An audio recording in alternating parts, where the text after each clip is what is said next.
တင်လုံးကြီးယာတဲ့ဖျဲကင်းသွားပြီးတဲထိုးထားအောင်မဟဲ့ ဘာလို့ရုံးတော့ကလဲ တခိုးလာခိုးမှဆိုလို့တွားဆောင်မှာမယ်လေကွာ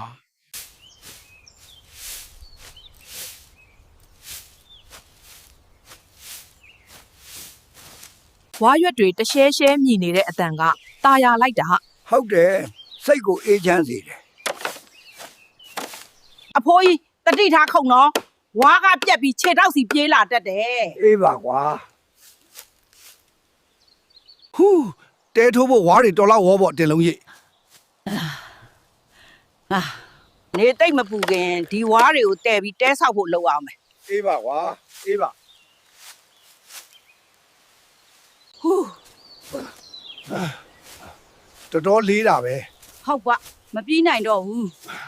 အဖိုးသူရနှင့်အဖွားတင်လုံးတို့သည်ထမ်းလာသောဝါများကိုဖျဲကင်းတောင်တနေရာတွင်ပစ်ချလိုက်သည်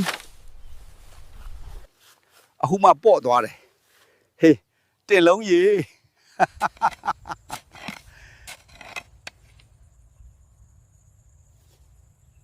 တက်ကယ်တွေရပြီလားမိမ ရပြီဒီဘက်ကစလိုက်မယ်နော် မောတယ်ကွာဖျဲသီးခွဲစားကြမယ်ဟေး ရှင်စပြီးဈေးဥဖောက်ပြီပေါ့အဖိုးကြီး